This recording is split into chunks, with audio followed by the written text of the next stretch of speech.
Muy buenos días. Hoy me toca compartir con ustedes un poco acerca de la inducción de la ovulación según el tipo de anovulación. Gracias a FECOLSO por la invitación y a ustedes por estar presentes en esta audición.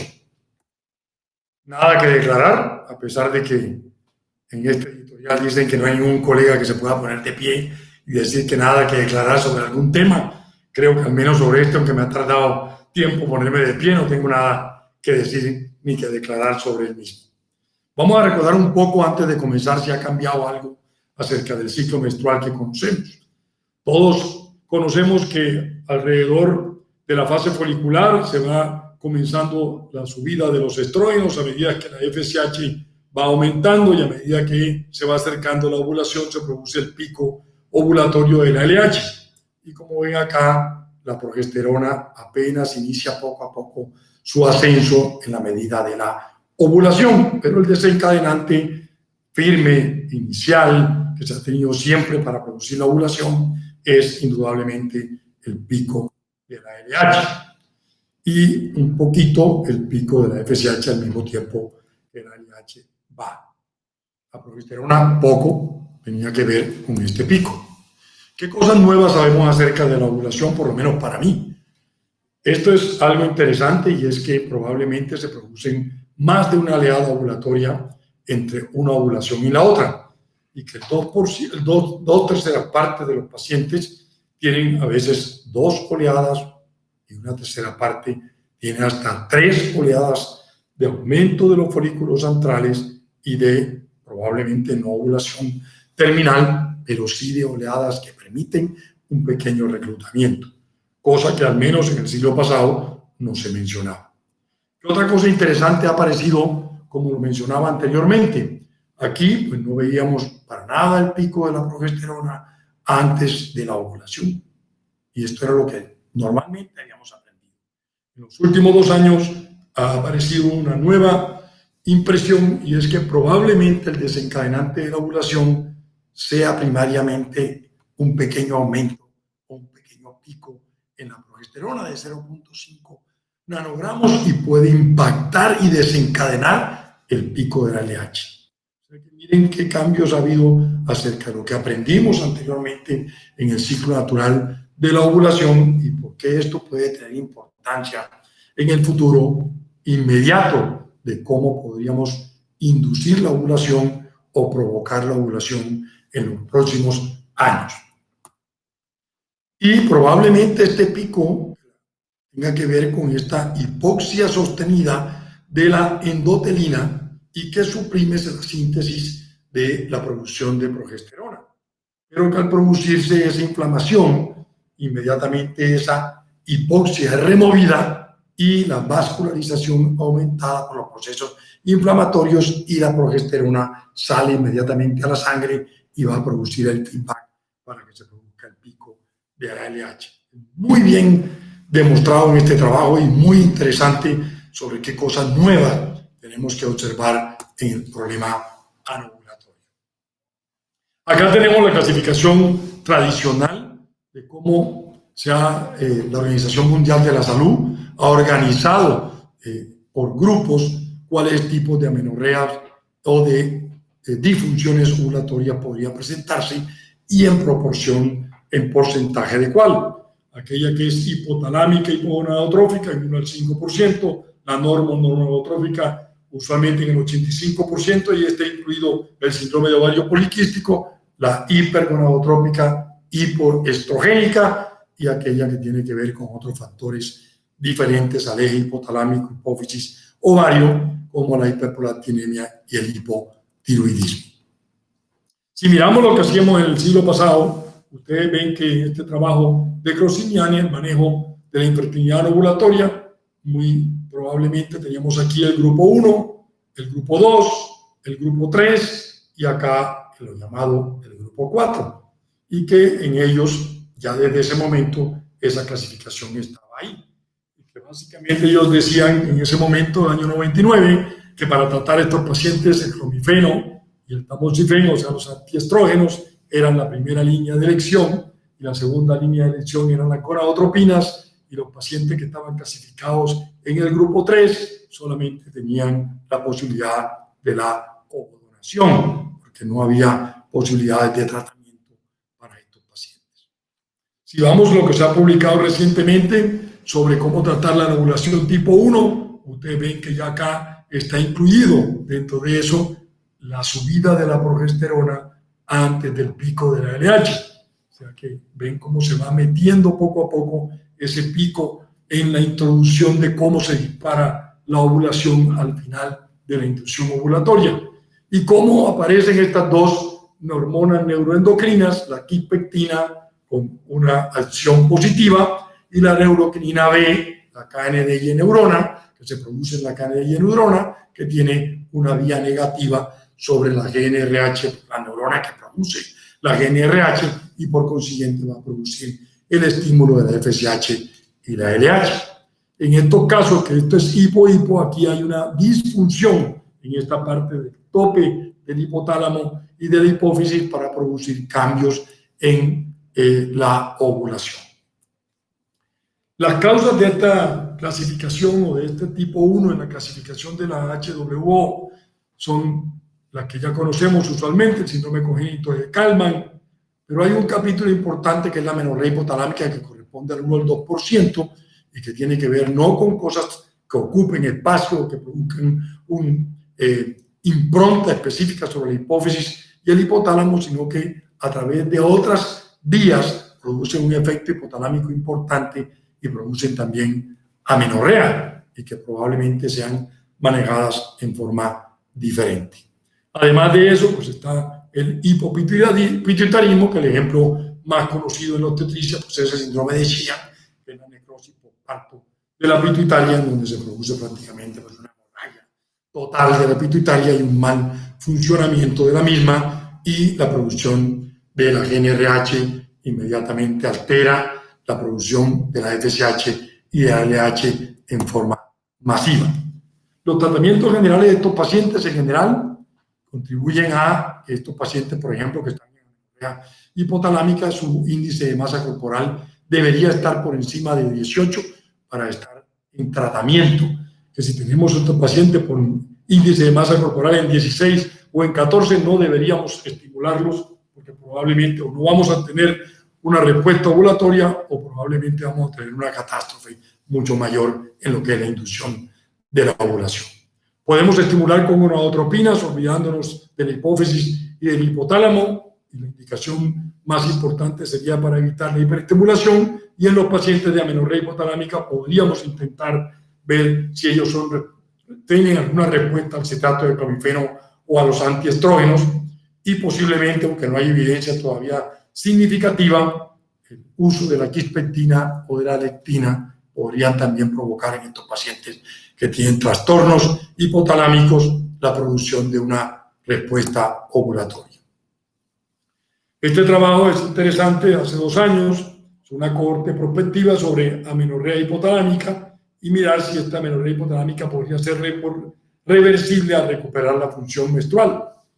Y si esta amenorrea hipotalámica se relaciona directamente posteriormente al mejorar la paciente con síndrome de ovario poliquístico como diagnóstico definitivo en ellos. Y ustedes ven que solamente un caso de los 12 que se recuperaron al año desarrolló realmente características de síndrome de ovario poliquístico. O sea que probablemente al mejorar las condiciones de la amenorrea hipotalámica, al recuperar la ovulación, al recuperar sus ciclos menstruales, estas pacientes persistirían con su normalidad y no entrarían dentro del síndrome de ovario poliquístico.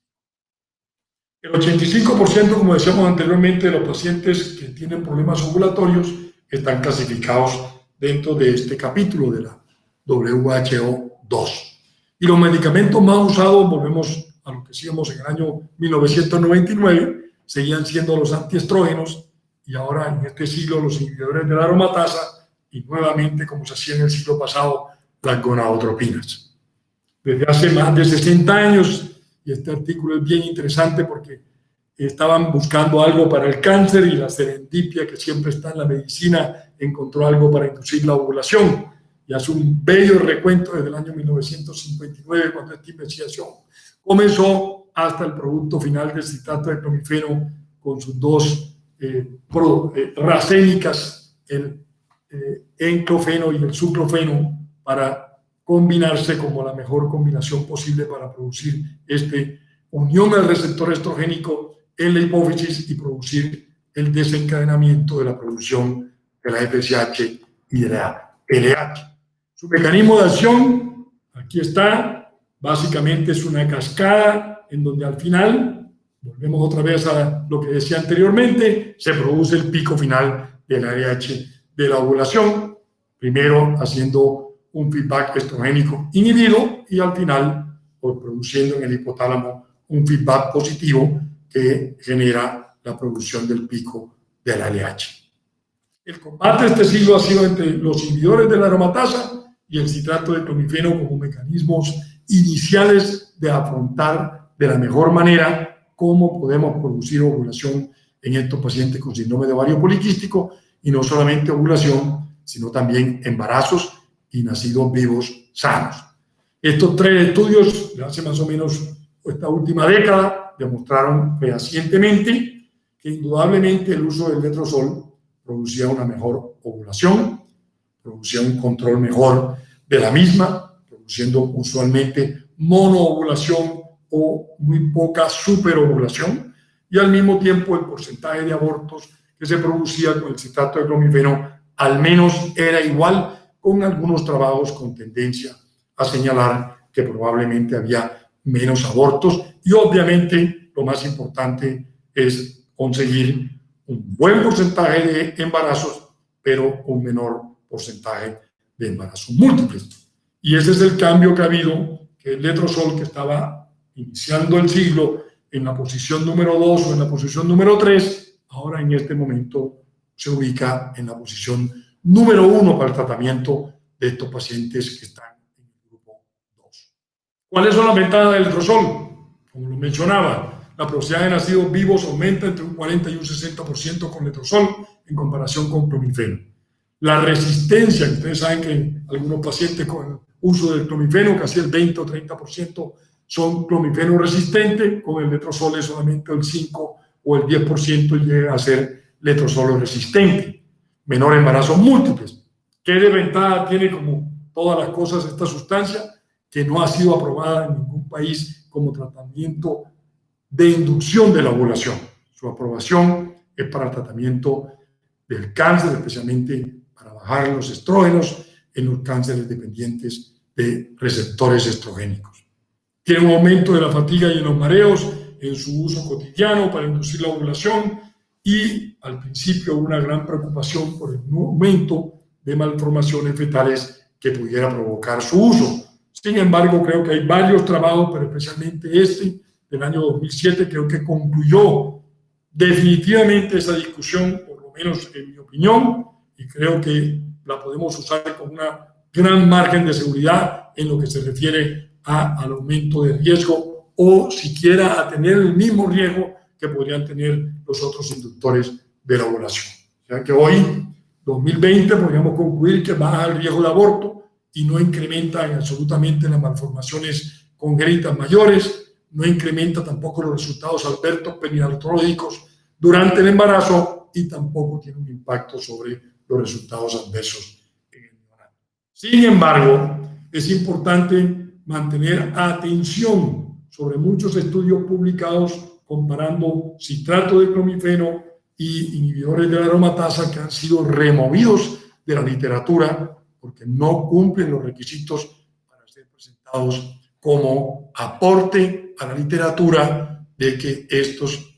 inhibidores de la aromatasa tendrían una performance mucho más adecuada que el citrato de clomifeno. Así que siempre que veamos estos artículos hay que seguir el devenir de ellos para que cuando sean incluidos en los metaanálisis sepamos si realmente tienen una robustez estadística para hacernos cambiar nuestra conducta. Con toda esta evidencia bien analizada, en el año pasado, en el 2019, el grupo de R en representación, que yo creo que está en los 6 continentes aquí representados, y haciendo una rigurosidad muy estricta en lo que tiene que ver con la evidencia disponible, con la pericia clínica de su uso y con la preferencia de consumo llegaron a un acuerdo generalizado sobre cómo sería el algoritmo que se emplearía en este momento para el tratamiento de fertilidad en los pacientes con el grupo 2, en el cual ustedes ven la primera intervención, indudablemente, y todos estamos de acuerdo en eso, es los cambios en el estilo de vida, especialmente en pacientes que tienen sobrepeso o en pacientes que están por debajo del índice de masa corporal, como lo mencionaba anteriormente, que algunos de los del grupo 2 podrían estar ahí también, por debajo del índice de masa corporal de 18. Y acá, como ven, ya aparece el letrozol, inhibidor de la aromatasa, como una de las primeras líneas de tratamiento y como última línea de tratamiento de medicamentos, las gonadotropinas. Y si son resistentes o no tenemos éxitos en ella, pues podríamos pasar en segunda opción gonadotropinas o el drilling ovárico laparoscópico. ¿Qué cosa tendría yo que decir a este algoritmo? Solamente agregar que probablemente como coadyuvante también tendríamos a los inositoles conjuntamente con la metformina como alternativa para el manejo por otra vía de la insulinoresistencia, que es bastante frecuente en estos pacientes de síndrome de ovario poliquístico. ¿Y qué tendríamos que aportar nosotros como grupo antes del drilling ovárico? La multipunción ovárica transvaginal. La seguimos practicando en nuestro grupo antes de pasar al drilling ovárico y convertimos a muchos de esos pacientes que son citrato-clomifeno resistentes a ser, después de la multipunción ovárica, sensibles nuevamente al citrato de clomifeno o sensibles al letrozol. Eso serían pues algunas de las cosas que podría yo agregar como cambios en el algoritmo que fue emitido por este grupo bien serio y bien robusto, con un análisis muy bien hecho en el año 2019. Y Cochrane en el mismo año pues reafirma que efectivamente el letrozol produce pues un efecto importante tanto en la tasa de nacidos vivos como en la posibilidad de tener un odds ratio mucho mayor, correcto, cuando usamos inhibidores de la aromatasa, tanto para la tasa de embarazo como para la tasa de nacidos vivos. Mientras que cuando comparan la tasa de embarazo y nacidos vivos con el ovarian drilling, pues no parece haber mucha diferencia entre uno y otro. ¿Qué queremos cuando hacemos la inducción de la ovulación? Pues la mayoría de las veces pues queremos un solo folículo, pero no siempre es así. Cuando tenemos la ovulación, pero también tenemos algún factor adicional en la parte masculina, queremos más folículos. Y ese es un riesgo siempre importante, porque siempre que tengamos multiovulación, pues obviamente que vamos a aumentar nuestra tasa de embarazo, que no es que sea muy buena en términos de inseminación, está alrededor del 8 al 14%, y en la medida en que aumentamos el número de folículos, pues obviamente la tasa de embarazo sigue siendo mayor, pero a causa o genera este aumento de la tasa de embarazo un aumento también de la tasa de embarazos múltiples, lo cual indudablemente es una estrella negra en cualquier indicador de tratamientos de fertilidad. El ovarian drilling, que se ha caracterizado por la electrocauterización o la sea en frío o sea en calor de la superficie ovárica y más o menos 5 a 7 milímetros de profundidad, ven que en algunos casos se recomiendan muchas punciones, se ha ido reduciendo el número de punciones cada vez más. Sin embargo, a pesar de eso, muy pocos trabajos hay sobre qué repercusión podría este ovarian drilling producir en términos de formación de adherencias. Ven acá que no importa si hago 6 o hago 12, de todas maneras la frecuencia de adherencias alrededor del ovario es del 60% en este estudio que hicieron un second look en el año 2008, más o menos al mes de haber hecho el ovarian drilling. O sea que es importante que ese ovarian drilling sea, primero, lo menos agresivo posible. Segundo, ojalá en un solo lado, porque se ha demostrado también que solamente con producir un ovarian drilling en un solo lado vamos a conseguir probablemente el beneficio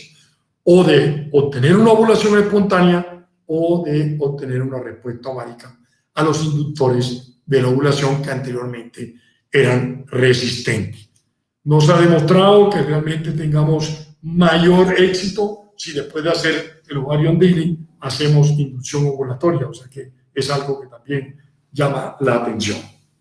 Como alternativas que a mi punto de vista son importantes y creo que son bastante estimulantes, es la posibilidad de hacer lo mismo, pero sin necesidad de hacer una agresión en el ovario desde el punto de vista de la laparoscopia, desde el punto de vista quirúrgico, y es la posibilidad mediante el uso del ultrasonido de alta frecuencia producir focalizadamente un daño en el ovario similar al que produciríamos con la laparoscopia y el ovarium daily. Y esto ya ha sido publicado experimentalmente en ratas, y ustedes ven que la superficie del ovario es completamente respetada. El daño se produce en la parte interna del ovario y por consiguiente en términos de adherencia no tendríamos absolutamente ningún daño posible. Este HIFU, ultrasonido de alta intensidad, cada día lo vemos más para el tratamiento de los miomas y creo que va a ser una alternativa bien interesante de aplicar también como inductor de la ovulación en los casos de tipo 2 de la clasificación WHO. En la tercera clasificación, que es aquella que en el siglo pasado decían lo que aquí pongo inicialmente, solamente existía pues la adopción o la ovodonación, no había más alternativas. En esta época y en este siglo comenzamos a ver que todas estas cosas son posibles, sean clasificados ellas como bajas respondedoras por los criterios de Rotterdam o por los criterios de los nuevos criterios de baja respondedora que se han comenzado a usar en el grupo Poseidón, y la preservación de la fertilidad por tejido ovárico o preservación de ocitos, y últimamente todo lo que tiene que ver con la posibilidad de obtener células germinales de gametos femeninos en el ovario, la inyección de plasma rico en el ovario y también el sacar fragmentos del ovario, ser estimulados externamente y volverlos nuevamente a colocar en nichos subperitoneales alrededor de la trompa o en la trompa misma o en el ovario mismo, para producir que estos pacientes que antes eran descartados pudieran tener o pueden tener descendencia directa genética de ellos mismos. Así que se abre también un capítulo interesante en este lado. Creo que voy a dedicar este último minuto a recoger solamente alguna cosa que me llama la atención también poderosamente, y es que no solamente debemos preocuparnos por inducir la ovulación, porque somos relativamente buenos, casi el 80% de los pacientes responden a la inducción de la ovulación, pero no embarazamos sino al 20, al 25% de estas pacientes que producimos inducción de la ovulación. Entonces, ¿qué estamos haciendo mal? ¿Estamos haciendo mal el disparo de la ovulación? Es posible que sí. Vemos que cuando hacemos artificialmente la HCG, se produce un pico correcto de la progesterona, que sube, pero usualmente el día tercero o el día cuarto comienza a decrecer, mientras que lo que sucede naturalmente es que la progesterona sigue aumentando, inclusive hasta el día séptimo y hasta el día octavo. O sea que estos ciclos de inducción de la ovulación disparados con HCG producirían un adelantamiento del endometrio, probablemente por este pico alto de la progesterona, y al mismo tiempo habría un desfase en el endometrio en el momento de la implantación. Creo que esto se podría trasladar a lo que estamos haciendo en la inducción de la ovulación, y si no mejoramos este momento de inducir la ovulación y nos preocupamos también por la fase lútea personalizada de cada uno de los grupos que he mencionado anteriormente, pues va a ser difícil que consigamos romper ese tope del 14, 17% en los mejores manos que produce inducir la ovulación e inseminar a los pacientes para lograr un embarazo. También determinar los niveles de HCG después de su aplicación y los niveles de progesterona después de su aplicación, pues podrían decirnos cómo estaría de receptivo ese día endometrial en que supuestamente va a llegar el blastocisto después de haber pasado su viaje por la trompa. Y yo creo que también esta parte nos va a mejorar probablemente, no solamente preocuparnos de la inducción de la ovulación, sino de preocuparnos por la fase lútea. Y esa inducción de la ovulación la podremos mejorar de pronto con otras hormonas como la quispectina. También hay alguna evidencia reciente que probablemente esto esté produciendo mejor o una mejoría en la producción de la progesterona y una mejoría más importante todavía en la maduración ovocitaria que nosotros no vemos cuando hacemos esta inducción de baja complejidad. Pero que extraer estas enseñanzas de allá nos van a lograr colocarnos probablemente en una alternativa mucho mejor. O sea que de esta segunda parte uno podría concluir que conocemos de la progesterona, debe aparecer en el momento justo, en la cantidad correcta, no muy temprano, no muy tarde y no muy poco. Y todo esto nos va a llevar probablemente a que seamos mejores en la inducción de la ovulación, mejores en el disparo de la ovulación y mejores en la consecución de embarazo. Si toda esta aplicación nos hace todavía considerar que inducir una ovulación es de baja complejidad, creo que no he cumplido mi cometido. Si creen que esto no es baja complejidad, que es realmente bien complejo, aunque parezca sencillo, me voy agradecido. Muchas gracias y hasta una próxima oportunidad.